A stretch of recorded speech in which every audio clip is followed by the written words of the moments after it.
ഉൽപ്പത്തി പുസ്തകം 9-ാം അധ്യായം. ബാർക്മോർ. ദൈവം നോഹയും അവൻ്റെ പുത്രന്മാരെയും അനുഗ്രഹിച്ച് അവരോട് അരുളി ചെയ്ത എന്തെന്നാൽ, നിങ്ങൾ സന്താനപുഷ്ടി ഉള്ളവരായി പെരുകി ഭൂമിയിൽ നിറവിൻ. നിങ്ങളെയുള്ള വേടിയും നടുക്കവും ഭൂമിയിലെ സകല മൃഗങ്ങൾക്കും ആകാശത്തിലെ എല്ലാ പറവകൾക്കും സകല ഭൂചരങ്ങൾക്കും സമുദ്രത്തിലെ സകല മത്സ്യങ്ങൾക്കും ഉണ്ടാകും. അവയെ നിങ്ങളുടെ കയ്യിൽ ഏൽപ്പിച്ചിരിക്കുന്നു. ഭൂജന്തുക്കളൊക്കെയും നിങ്ങൾക്ക് ആഹാരമായി ആയിരിക്കട്ടെ. പച്ചസസ്യം പോലെ ഞാൻ സകലവും നിങ്ങൾക്ക് തന്നിരിക്കുന്നു. പ്രാണനായി ഇരിക്കുന്ന രക്തത്തോടുകൂടെ മാത്രം നിങ്ങൾ മാംസം തിന്നരുത്. നിങ്ങളുടെ പ്രാണനായിരിക്കുന്ന നിങ്ങളുടെ രക്തത്തിന് ഞാൻ പകരം ചോദിക്കും. സകല മൃഗത്തോടും മനുഷ്യനോടും ചോദിക്കും. അവനവൻ്റെ സഹോദരനോടും ഞാൻ മനുഷ്യൻ്റെ പ്രാണന് പകരം ചോദിക്കും. ആരെങ്കിലും മനുഷ്യൻ്റെ രക്തം ചൊരിയിച്ചാൽ അവൻ്റെ രക്തം മനുഷ്യൻ ചൊരിയിക്കും. ദൈവത്തിൻ്റെ സ്വരൂപത്തിലല്ലോ മനുഷ്യനെ ഉണ്ടാക്കിയത്. ആകയാൽ നിങ്ങൾ സന്താനപുഷ്ടിയുള്ളവരായി പെരുകുവിൻ. ഭൂമിയിൽ അനവധിയായി പെരുകുവിൻ.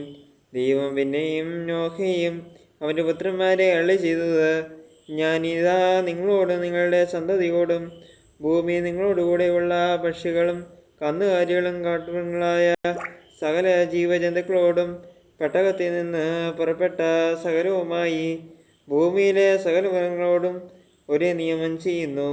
ഇനി സകല ജഡവും സകല പ്രളയത്താൽ നശിക്കുകയില്ല. ഭൂമിയെ നശിപ്പാൻ ഇനി ജലപ്രളയം ഉണ്ടാകുകയുമില്ല എന്ന് ഞാൻ നിങ്ങളോട് ഒരു നിയമം ചെയ്യുന്നു.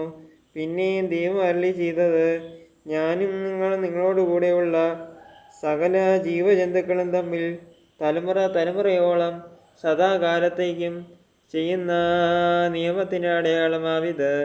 ഞാൻ എൻ്റെ വില്ല് മേഘത്തിൽ വയ്ക്കുന്നു. അതും ഞാനും ഭൂമിയും തമ്മിലുള്ള നിയമത്തിന് അടയാളമായിരിക്കും. ഞാൻ ഭൂമിയുടെ മീതെ മേഘം വരുത്തുമ്പോൾ മേഘത്തിൻ്റെ വില്ല് കാണും. അപ്പോൾ ഞാനും നിങ്ങളും സർവ്വജഡവുമായ സകല ജീവജന്തുക്കളും തമ്മിലുള്ള എൻ്റെ നിയമം ഞാൻ ഓർക്കും. ഇനി സകല ജഡത്തെയും നശിപ്പാൻ വെള്ളം ഒരു പ്രളയമായി തീരുകയുമില്ല. വില്ല് മേഘത്തിനുണ്ടാകും.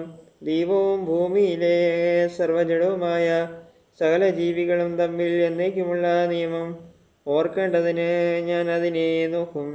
ഞാൻ ഭൂമിയിലുള്ള സർവ്വജഡത്തോടും ചെയ്തിരിക്കുന്ന നിയമത്തിന് ഇത് അടയാളമെന്നും ദൈവം നോഹയോട് അരുളി ചെയ്തു. പെട്ടകത്തിൽ നിന്ന് പുറപ്പെട്ടവരായ നോഹയുടെ പുത്രന്മാർ ശേമും ഹാമും യാഫീത്തുമായിരുന്നു. ഹാം എന്നവനോ കനാന്റെ പിതാവ്. ഇവർ മൂവരും നോഹയുടെ പുത്രന്മാർ. അവരെ കൊണ്ട് ഭൂമിയൊക്കെയും നിറഞ്ഞു. നോഹ കൃഷി ചെയ്യുവാൻ തുടങ്ങി. ഒരു മുന്തിരിത്തോട്ടം നട്ടുണ്ടാക്കി. അവൻ അതിലെ വീഞ്ഞു കുടിച്ചു, ലഹരി പിടിച്ചു. അവൻ്റെ കൂടാരത്തിൽ വസ്ത്രം നീങ്ങിക്കിടന്നു. കനാന്റെ പിതാവായ ഹാം പിതാവിനെ നഗ്നത കണ്ടു. വെളിയിൽ ചെന്നു തൻ്റെ 2 സഹോദരന്മാരെ അറിയിച്ചു. ശേമും യാഫീത്തും ഒരു വസ്ത്രമെടുത്തു ഇരുവരുടെയും തോളിലിട്ട് വിമുഖരായി ചെന്നു.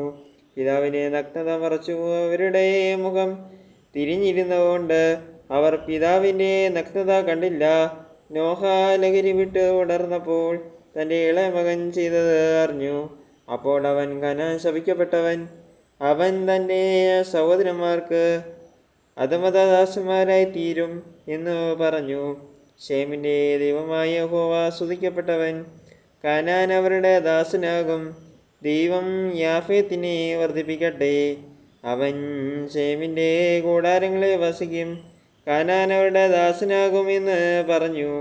ജലപ്രളയത്തിന് ശേഷം നോഹ 350 സംവത്സരം ജീവിച്ചിരുന്നു. നോഹയുടെ ആയുഷ്കാലമാകെ 950 സംവത്സരമായിരുന്നു. പിന്നെ അവൻ മരിച്ചു.